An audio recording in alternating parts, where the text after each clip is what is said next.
So my father has got enough vinyl records to be in a $700,000 room. This is the absurdity of space.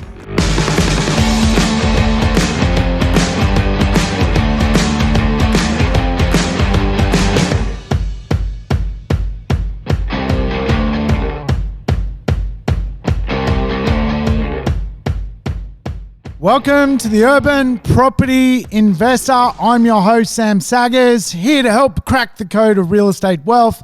Today on the show, we're going to talk about one of my favorite economies of all time, my number one economy, the place economy. We're actually going to delve into space, and I don't mean the out of kind version, and place. And what it actually means for people who, of course, are housed in real estate.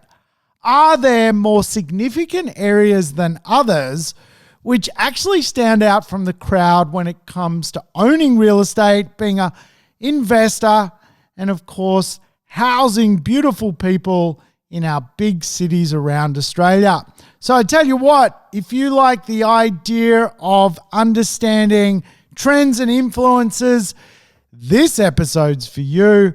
Place and space, the urban explanation of property and place economics. I'm going to talk you through it. If we haven't met before, I'm your host, Sam Saggers. And I tell you what, if you missed last podcast, go back and have a listen to it because we discussed the idea of transformation through gentrification, which is a location strategy of creating capital growth. We're going to dig into that a little bit deeper on this episode. We're going to talk about why places that are transforming attract certain people and, of course, create results for real estate investors. We're going to go into the idea that desire lines transform society. They always have. They always will. And as a property investor, we want desire lines impacting our real estate. We will discuss on this episode space, design, place, incomes, and of course, the economy of place economics. So let's get into it. I tell you what, for me, desire lines are a big factor in how I invest. Desire lines are evident almost everywhere around society. If we can find some trends and influences on what people are thinking about, what people truly want, what creates happiness, we're going to make money out of real estate. Think about some desire lines perhaps in your area. For me, I've got a real simple one. I live really close to a beach. To get to the beach, the council have created like this nice little paved walkway, but it isn't the most direct route. So people of the neighborhood have kind of like squashed a garden bed, and we all walk through this squashed garden bed to get to the beach because it's the quickest route. It's our desire line to get to the water. Desire lines transform everything. Human beings have always created desire lines. A quick way to get a result, or the most exciting way to get somewhere, or the best place that most people want to live. Desire lines are in economics everywhere. Here's a crazy desire line. I think it's the best desire line of real estate. In Scotland, people get to paint their door red if they're debt-free, mortgage-free. Imagine that. Imagine we lived in a society where a red door meant you're financially free. I tell you what, I'm sure there's a few Scottish lags pretending to be debt-free, painting their door to try and get a shag or two. But I tell you what, the idea is awesome. It is a great concept of a desire line. See, there are established desire lines, I think, as a property investor. If you think about what desire lines are pretty normal to us as property investors, we love, what do we love? We love Manufacturing equity. Everyone loves the idea of like buying something and instantly getting some gratification out of it, like some wealth straight away, doing the rehab, doing the reno, subdividing, buying at a discount. We love manufacturing equity. We also love, as an established desire line in real estate, cash flow, capital growth. There's always that sort of argument, should you buy a growth property? Should you buy a cash flow property? Well, today, actually, interesting enough, I think the best hybrid of a growth and cash flow property is place economics. And I'll talk to you a little bit more about, what it really is and what real estate looks like in a place economic area. There are evolving desire lines, and they also do relate to the idea of place economics. Evolving desire lines as a property investor are things like having a semi-owner occupied piece of real estate, being a bit of a nomad, living between cities, having properties which you can use on, say, the shared economy like Airbnb, that you use a couple of days a week, but then transfer them to another property and sort of live this kind of like nomadic lifestyle. I'm a bit of a nomad. I actually am a business Bedouin. I travel typically between states quite often. Obviously, coronavirus has come along and paused that for the medium term or short term. But eventually, when there's a cure or we work out how to behave, I'll go back to my life as being a nomad. I love going and living in my apartment in Brisbane and then renting it out short term on Airbnb when I'm not using it. The idea of desire lines are changing, and they really do play around the idea that place economy suburbs, and I'll explain what that is a little bit later, really do fit into the modern version of the fourth industrial economy. They absolutely work for today's world. We are seeing the change of desire lines around buying some assets which we can use later in life. A lot of property investors don't map out how to be a property investor. They start on a journey. They love the idea of being a property investor. They like buying real estate. But sometimes they don't map out that actually you could buy a property today 30 years before you live in it. And actually, this is a awesome desire line, which I'm starting to see people do. People are starting to go, you know what? Makes a lot of economic sense to buy my retirement downsizer property today in a suburb, which I can only dream of living in now. But if I put my footprint in as an investor, because I get the rental returns, I can own my later in life property. We are global citizens today. We are absolutely capable, for the most part, for many people, living in parallel places. And I love this about real estate, because the one thing I've hated about being a property investor for the last 25 years is probably the first half of that was buying real estate in areas which I would never ever go to or never live in. Today, the polar opposite. Today, you can buy real estate in areas you feel really, really comfortable about, but also areas which are fun, up and coming, emerging, and you can also use them as a global citizen using the shared economy, things like platforms like Stays and Airbnb and all these cool ways of looking at real estate and doing it as a property investor.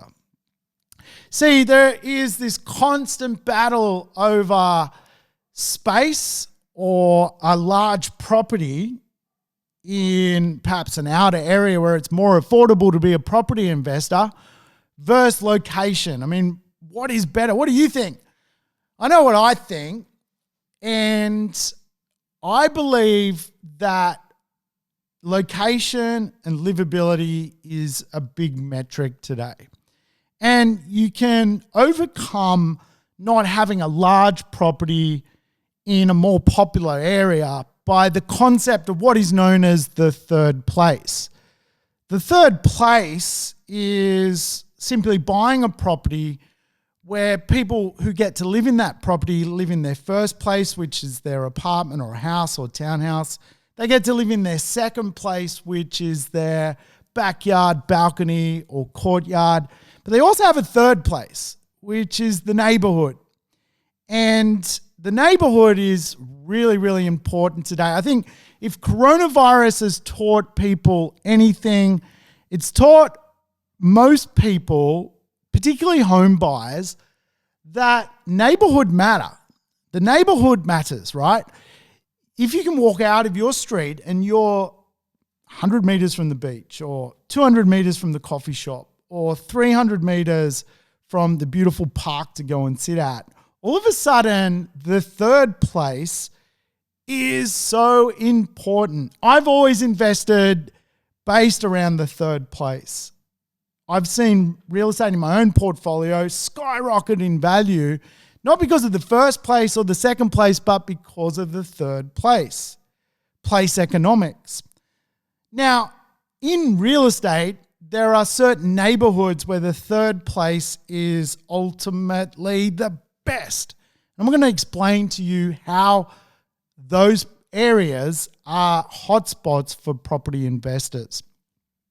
But I think we need to understand space before we actually understand place. Yes, space. And as I alluded to, not the out of kind version, I'm talking about the property version, space. Do we need as much space as we once did? I mean, we've all heard of the tiny house movement. Is it real? Is it defeated because of coronavirus? Or is there a transformation still going to unfold? And I think the digital world is really transforming real estate.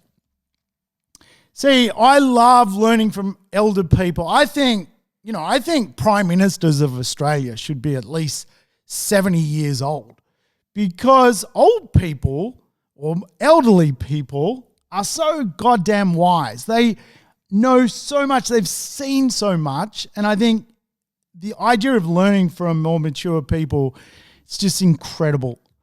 I love learning from my dad. You know, my dad lives in a 7-bedroom home, and his house is like full of so much stuff. It's like a museum. You go in there and you can see stuff from 1955, and you can pick up a pot and you're like, wow, this is a weird pot. Where does this weird pot come from? And it's like, this was in Britain in 1963. Or you'll pick up a Buddha and you're like, Dad, where's this Buddha come from? And he'll be like, I bought that Buddha in Indonesia in 1971. My dad's house is full of weird pots and Buddhas and statues and you name it. There's a lot of clutter. And it's so fascinating that my father is a creature of a bygone era. See, when my father was raised in Australia, he was raised around the notion you needed a lot of space because you collected things. See, today, you don't need to hold a Buddha in your hand. If you want to be Buddhistic, I don't know if that's a word, but if you want a Buddha, you can just Google Buddha, or you could do a podcast with Buddhism, or you could listen to some, type of music from the Buddha world, right? The idea, though, that we all of a sudden need all this stuff is diminishing. So the argument is, well, do we need such big houses? Because we don't actually need the stuff that my dad once needed. My dad always said, in 1973, the only way to see a Buddha was to buy a Buddha and bring it back and put it in your house. That was it. Short of a photograph, there was no such thing as the internet. You couldn't Google Buddha. You needed Buddha in your house. See, today a lot of elderly people are living in big houses in Australia full of clutter and stuff. And a lot of younger people are living a sleeker, more minimalist lifestyle, meaning they don't need the big 6 or 7 bedroom home. They might need a family home, but a much smaller version. Or if they're single or coupled up or not even having children, potentially just a townhouse or a really cool apartment, right? My dad won't downsize. He's like a militant against leaving this environment because he never learnt to associate himself with digital. He's associated with physical world. You know, my dad won't fix his roof of his house. It's like $100,000 to fix the roof of his house. Every time it rains, he runs around with buckets catching water. This is the mentality of someone who grew up in a different era. Today, most people wouldn't live in a house catching water in a bucket full of clutter. They would think of a different, more convenient, less hands-on approach to living in a property. Coronavirus is changing a few things, and it's interesting. You know, one could argue we've gone back 50 years. Instead of going out to the restaurant right now, we're eating at home, we're connecting with our loved ones, like in a probably more detailed manner than in the fast-paced world of before. And there's a lot of studies around this. I mean, if you go to small, weird little Greek villages where there's nothing to do if you're traveling through Europe, people tend to talk and communicate and, you know, stick around, and they're a bit slower. If you go to a country town in Australia, everyone's slow, talking slow, because there's not much to do, right? And you kind of find this dynamic of people get to know each other. See, in the 1950s, 60s, 70s, people didn't go to restaurants and cafes for avocado on toast. They invited people to their home. The entertainment was very much home-based. And of course, that's really evolved. And even with coronavirus, we're not going back to home-based entertainment. Restaurants will flourish again one day. People will continue and enjoy their avocado on toast because society has been retrained to be quite social in places. And it's those social places I'm interested in from a real estate perspective. For me, Australians and Kiwis, we live in some of the biggest houses today in the world. Most people don't live in the properties that Australians or Kiwis live in. If you go to Japan, the average house size is small, like the footprint is little. In Europe, they are tiny houses. So even though we feel like we're building tiny houses, I know there's like little properties you see on TV, which are basically, I don't know, they're sort of like a little caravan. Most houses in Australia are still pretty big by world standards, but remember, space is changing. So all of a sudden, we don't need space for physical things. We need space potentially for us, but not for stuff. You know, my old man, he is a bit of a music man. He loves playing records, and he's got about 3,000 vinyl records in one of his bedrooms. Actually, it's a pretty big room. It's probably the size of a one-bedroom apartment. In the suburb where that property is, a one-bedroom apartment would be $700,000. So my father has got enough vinyl records to be in a $700,000 room. This is the absurdity of space. See, he doesn't need a $700,000 piece of space to house 3,000 vinyl records. He just needs an iPhone and Spotify. So we today can live completely differently to once what was the norm. If we want 3,000 vinyl records, just simply pull out our iPhone and go for it, right? We listen to music. So the idea that you would pay that $700,000 for that space is absurd today. It's just not needed. So we can go on a little bit of a desire line route with this logic. We know that too much space is actually great in theory, but is it worth paying for? Is it worth paying $700,000 for that extra room, which you put vinyl records in, when today you don't need it, right? You play Spotify. See, my old man, this house, I'd love to invite you all over. We've got to go over and see Mum and Dad. They still have Australia's first colour TV, the Rank Arena. Now, have you ever seen the Rank Arena? It is the size of a small car. In fact, it looks like the new little Fiat that drives around. Have you seen that new little weird Fiat that drives around? This is the Rank Arena. So you go into the lounge room, and the lounge room's basically taken up by a television. That's how big TVs used to be. Today, of course, do we really need a TV the size of a Fiat motor car? Well, the answer, of course, is not. No, we can use our iPhone, we can use a laptop, and of course, sleek television stuck on a wall all of a sudden creates an energy around we don't need as much space as advertised.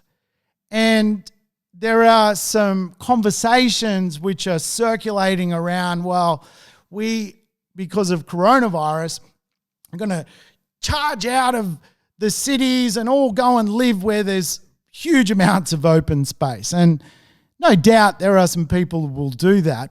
But deep down, at the end of the day, Australia has great commerce in cities. It has great things in cities. It's fun. And people actually don't need the space they once did. You could even argue that today you don't even need a car, right? If you live in the right neighborhood, you can Uber. You can just simply literally have your own limousine concept and Uber about far cheaper than you can with a car, like owning it, right? So we need to understand things are changing, real estate is changing, property investment is morphing, and today, space is absolutely transforming society. So it's pretty cool. Now, hopefully this guy doesn't ring the buzzer. I've got a bloke rocking up, chucking something in my letterbox.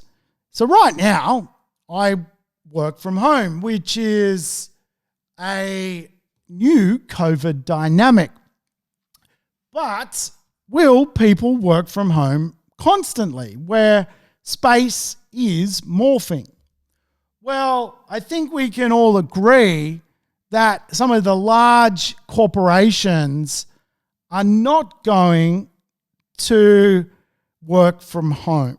Goldman Sachs is not going to work from home. They might temporarily, but long term it's not viable. American Express is not going to work from home. Engineering companies are not going to work from home. All of a sudden, the idea of this desire line transformation is for a smaller percentage of people. But I do believe that the desire line change is going to be predominantly around the third space. And for me, place economic neighborhoods have a great third space. The idea that you don't have to cook at home, you can go to your third space. You can go outside and barbecue. You can go into the street and go to the coffee shops and bars. The third space is a really important dynamic of real estate. Place economic neighborhoods do have some of the best third space desire line concepts. The idea that an area is in vogue by virtue of its third space. Remember, first space, it's the house, the apartment, the unit, the townhouse. The second space is your outdoor area, your balcony, your courtyard, your backyard. And your third space is what you live or how you live locally. It's your point of reference. So place economic neighborhoods have a very good point of reference. And because a lot of our cities are based around financial services and government, you won't see this kind of end of the cool suburb which is in your big city. Collingwood's going to be cool. Surrey Hills is still going to be cool. Braddon in the ACT is going to be the place to be. New Farm in Brisbane is going to be cool.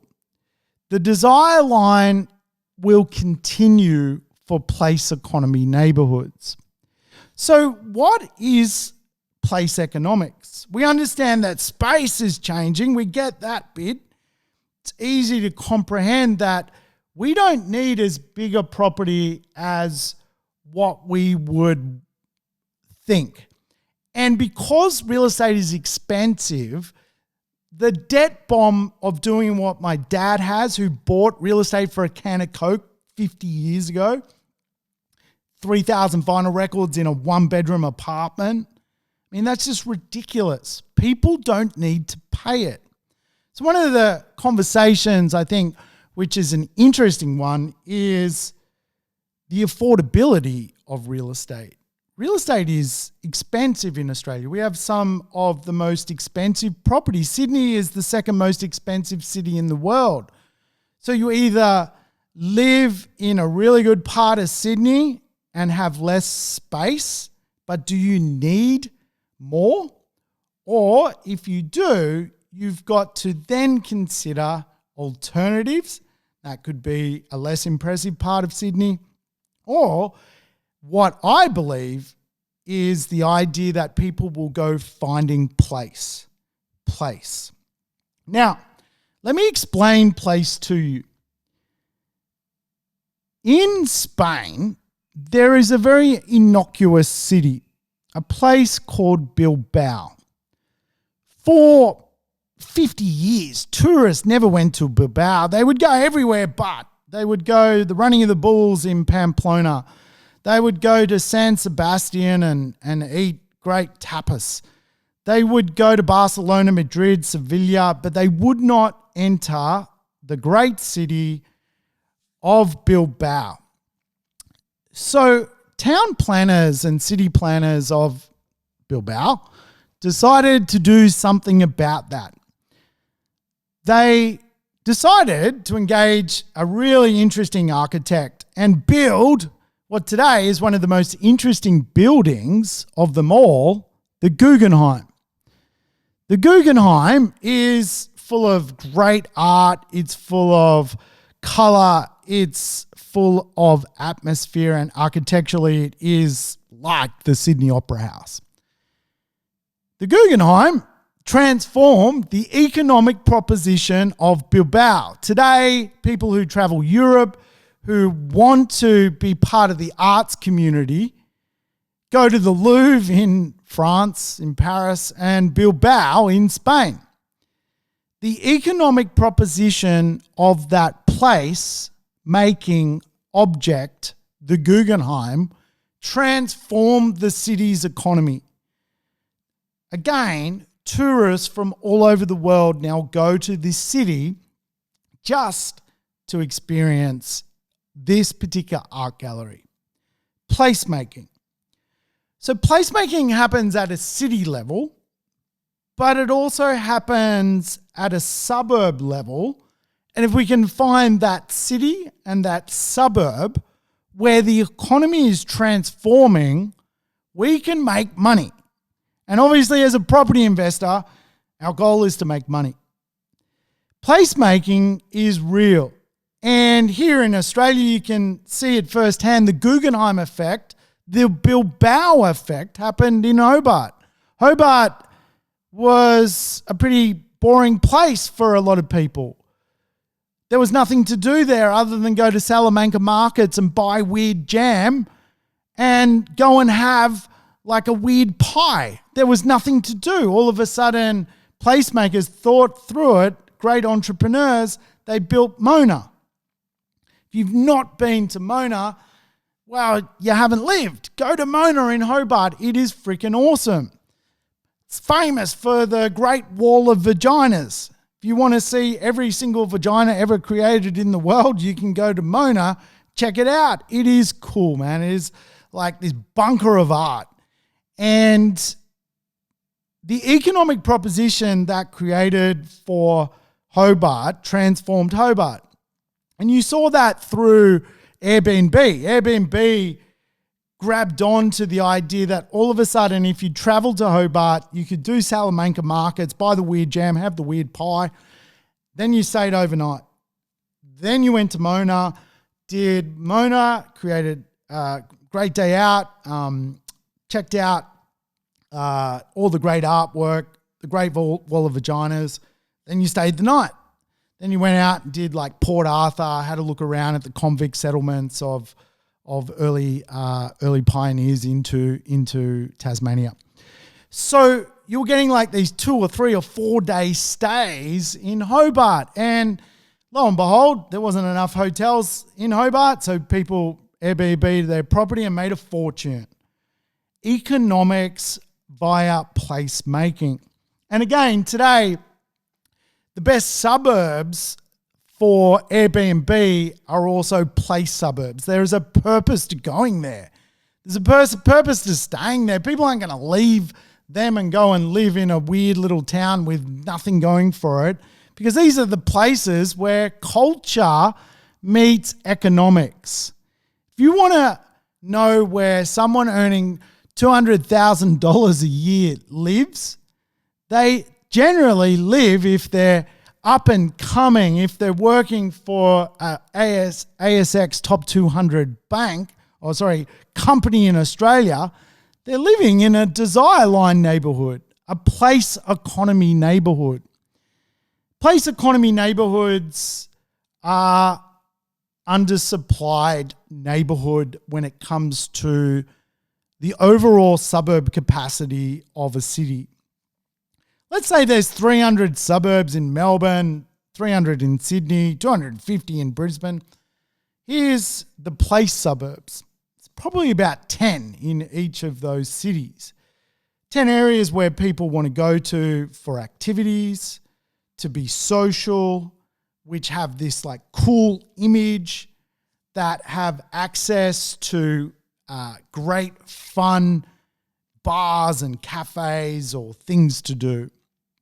They are sociable neighborhoods. If you're on a Tinder date, you do not go to weird sleepy suburb to go out. You won't get far if you take your date to a sleepy, dormant neighborhood. In fact, if you took a girl to a sleepy, dormant neighborhood, she'd probably think you're a crazy person. She'd probably run or SOS her mate or whatever. You've got to meet the lovely lady or the lovely fellow, whatever it is, at a place, at an image-based area. That is places of interest. If you want to meet someone, you suggest an area to go out, have dinner, have a cocktail. So all of a sudden, there are suburbs which are based on the Guggenheim effect, places. And here in Australia, we have some really cool place suburbs, which from a capital growth point of view do really well. From a desire line point of view of living differently are amazing. From a rental point of view, they get really strong yields. but also they marry up to the idea of potentially using the shared economy to Airbnb properties, which I understand with coronavirus right now, isn't going to happen for the most part, but that'll be over and people will travel again. And Airbnb will be as good as it was prior to coronavirus, if not better. All of a sudden, there'll probably be a travel boom down the track because everyone's had to stay where they are or stay put too long. So desire line neighborhoods are strong. Now, I probably mentioned this in the last podcast. Bondi is the number one place economy neighborhood of Australia. You can get a Bondi burger, have a Bondi haircut. You can watch the Bondi vet on television. You can go and get rescued by Bondi lifeguards and be on TV. Bondi is a brand. It is a brand which has gone global. People know it. Australia's place economy brands, Byron Bay, Bondi, these are neighborhoods where you actually associate wealth and image. It's kind of like the Beverly Hills 90210 concept. If anyone was raised in the 80s and 90s and you saw the brand of that neighborhood, 90210, it was kind of this image of success. And of course, if you study the people that live in Bondi, for the most part, other than sort of tourists and backpackers, the weird Brazilian surfer passing through, you've got wealthy people who pay big rents. You've got corporates. You've got financial services workers. You've got knowledge workers that can work off a laptop and sit down at the beach. You've got a big array of financial support in that neighborhood. Economically speaking, people in that neighborhood earn more than the bulk of society. So they pay more rent, and of course they push the property values up in that neighborhood. In economics, I label it the Messina ice cream effect. Now, Messina is a pretty incredible ice cream brand, and it's kind of like this cool brand that people who Instagram a lot want to, be associated with.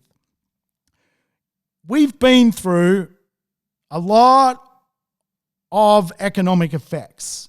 We've had the soy latte effect. We've had the almond latte effect. We are now up to the Messina ice cream dynamic, right? If you can find a suburb which has Messina ice cream shop in it, you're probably going to find the type of energy that creates a beautiful place, a place where people want to be seen, an area where real estate values generally grow exponentially. Bondi 15 years ago, 20 years ago was a shithole. It was a dump. And it was dangerous. Like, you'd go down there and people would try and kung fu fight you. You would walk down the main street of Bondi and you'd get kung fu fight.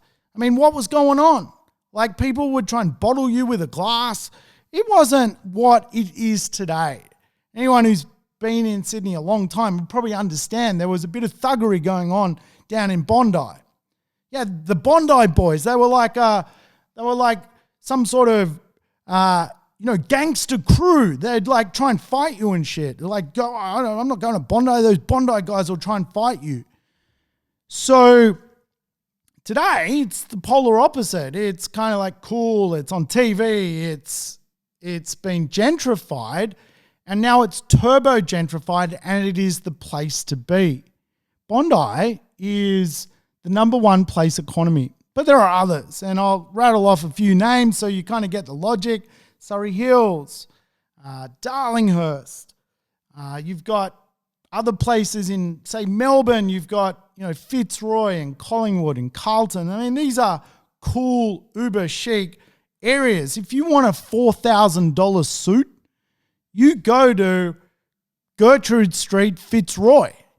for a $4,000 suit and you buy it off a dude that looks like he's homeless. This is place economy areas. The underbelly is grunge, but really deep down, it is absolutely wealth at its best. It's wealth not giving a shit. Again, the people who live in Bondi work at ASX top 200 companies in the CBD. They don't need to move to Humpty Doo to get a better life. They are living the dream already. Place suburbs. In Brisbane, you got New Farm, Tenerife. These are cool areas, man. They have some of the best, most fun social connections in the city of Brisbane. Go to Howard Smith Wharfs. It is ripping. You can take your kids down there. You've got a cool vibe of atmosphere. And of course, what that does is it creates social connection. Now, one of the things that we don't talk about coronavirus is the lack of social connection. People like hanging out with other people. I think the idea that we all want to be hermits is a little bit flawed. I think the polar opposite, if anything, we want to go out and mingle. We want to return life to what it once was. Now, I tell you what, place economy neighborhoods will go up in value, and I invest in them heavily. I'm pro place economy suburbs. As I said, it's probably 300 suburbs in a big city. There's probably only 10 which are place suburbs. My closest place suburb to where I live is Manly. I live 2 suburbs away from Manly on another beach, but my suburb's a bit sort of fuddy-duddy and old. There's it's kind of more mature. And if I want to have fun, I go to Manly. And of course, Manly Beach is famous. It's a bit like Bondi. Not as cool as Bondi, but it's kind of up there, right? So a lot of people come on the ferry each day and they enjoy the place and then they leave. And then there's people who stay and they own real estate which goes up in value. They own real estate that really is a lifestyle precinct. They own real estate that most people would trade their real estate to come and live in if they could afford it. So the idea, of course, with being a place investor is that perhaps you can't afford the Bondi today, and I can't afford Bondi. It's ridiculous. I wouldn't buy there. I'm buying someone else's capital growth. But even if I did buy there, it would still grow in value. It will, because there's only one Bondi. There's only one Manly. There's plenty of other suburbs, but there's only one of them. And as Sydney becomes a bigger city, as more people come to it, because jobs are here, because there's economic certainty in cities, Bondi will become more expensive. There's no doubt about it. Today, though, I'm investing in Bondi, which was 10 years ago, half the price. I'm generally doing that in Melbourne and Brisbane because they are in their life cycle just a little more immature than, say, Sydney. And of course, I've invested in the Manly precinct, which is a great place precinct as well. But what you'll find in Manly is typically Gen Y and baby boomer go head to head. It's kind of like this weird demographic of older people going, you know what, we got money, we got cash. Let's go and live the cool lifestyle, the last 20 years of our life. Let's go and enjoy the beach and bars and cafes. Then you've got Gen Y who are borrowing money off their more wealthy parents to secure assets in the place neighborhoods. And they're basically going to auction, and you see this kind of 2-person bidder, the millennial versus the baby boomer. Quite often the baby boomer wins because the baby boomer isn't borrowing money, but millennials holding their own, getting into these place suburbs where they're not looking for the biggest place in the world. They're not looking for a 5-bedroom home. They're buying 2 and 3 bedroom apartments or smaller houses old school, like terraces and things like that. Because you don't need a one-bedroom apartment with 3,000 vinyl records or your 1972 Buddha, you just Google Buddha. So third place, though, is what they're buying. And the third place of Manly is great, right? Like, remember, your first place is your house or your apartment. Second place, your balcony or your backyard. Third place for people in Manly is the beach and the coffee shops. So you can see the context. In Fitzroy, it's Gertrude Street, Smith Street, it's cool bars, it's iconic Melbourne. Melbourne's grungy, right? In Brisbane, it's the river parks, it's the cool bars, right? This is the idea of place economics. That the third space is actually just as valuable as a dormitory suburb where people like literally go there to sleep, but there's nothing else to do. So a lot of the argument is those neighborhoods have good first and second place, but really low third place dynamics. And if you go further and further out, you then have no third place, and quite often your first and second place isn't so much fun as well. So we know that the skilled jobs generally love living in place-orientated suburbs, but we also know that people in those suburbs don't really have a mobility issue. Now, I think the coronavirus dynamic of mobility is a big conversation because the argument is, well, if I have to travel an hour each day, and I don't have to do that, will I work from home? Well, what if you've always been working from home or you're a $10 ride into the office? The mobility issue for place economics isn't an issue because you're either walking, you're tramming, you're cycling, and or you're Ubering to wherever you want to go. You do not have a mobility constraint in place economic neighborhoods. Now, I do agree there's going to be some weird apartment somewhere on a main road, on Parramatta Road, Sydney, where people are like waking up going, I cannot do lockdown in this shithole. I need to get out of this apartment, go buy me a house.